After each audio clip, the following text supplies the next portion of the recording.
एक गुरु और शिष्य जंगल से होते हुए अपने गांव जा रहे होते हैं। अंधेरा काफी हो चुका था।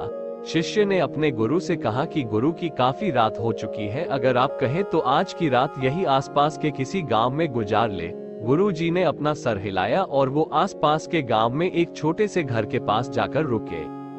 अब जैसे ही वहां गए तो गुरु जी के शिष्य ने दरवाजा ठकठकाया। उस घर से एक गरीब आदमी बाहर आया तो गुरु जी ने बोला, हम अपने गांव जा रहे थे लेकिन काफी रात होने के वजह से हमने इसी गांव में रुकने को सोचा।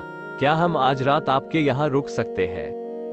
गरीब आदमी बोला, हाँ क्यों नहीं, आप दोनों अंदर आ जाइए। अब जैसे ही गुरु जी अंदर गए उन्होंने देखा कि उस आदमी के घर में बहुत ज्यादा गरीबी थी।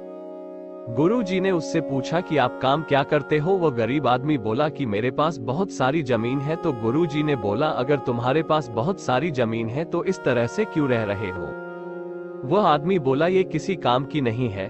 गांव वाले बोलते हैं कि ये बंजर जमीन है, यहाँ पर कुछ भी नहीं उगाई जा सकती है और वहाँ फसल उगाना बहुत बड़ी बेवकूफी है।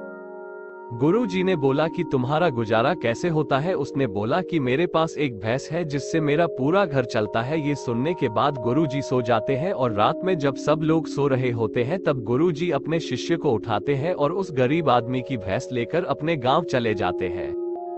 शिष्य अपने गुरु से पूछता है कि गुरु जी कहीं आप ये गलत तो नहीं कर रहे हैं? उस गरीब आदमी की रोजी रोटी इसी भैंस की वजह से चलती है। तो गुरु जी अपने शिष्य की तरफ देखते हैं और मुस्कुराते हुए आगे बढ़ जाते हैं। उस बात को तकरीबन 10 साल गुजर जाती है और जो गुरु का शिष्य था वह बहुत बड़ा गुरु बन चुका था। तो एक दिन उन्हें उस गरीब आदमी की याद आती है कि मेरे गुरु ने उस आदमी के साथ अच्छा नहीं किया था, मुझे एक बार चलकर देखना चाहिए कि वो आदमी अब किस परिस्थिति में है।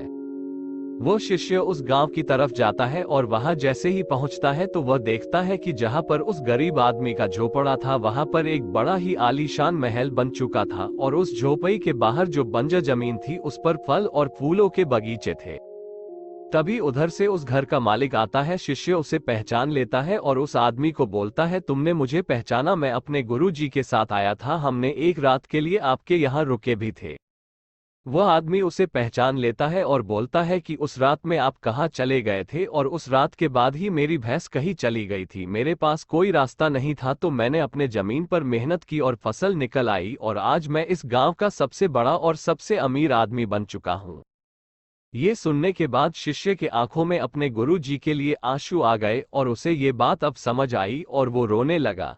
इस कहानी से हमें ये सीख मिलती है कि हमारे अंदर ऐसी बहुत सी टैलेंट छुपी हुई है लेकिन हमें कोई ना कोई चीज रुका कर रखी है। वो आपके फैमिली वाले भी हो सकते हैं, आपको जॉब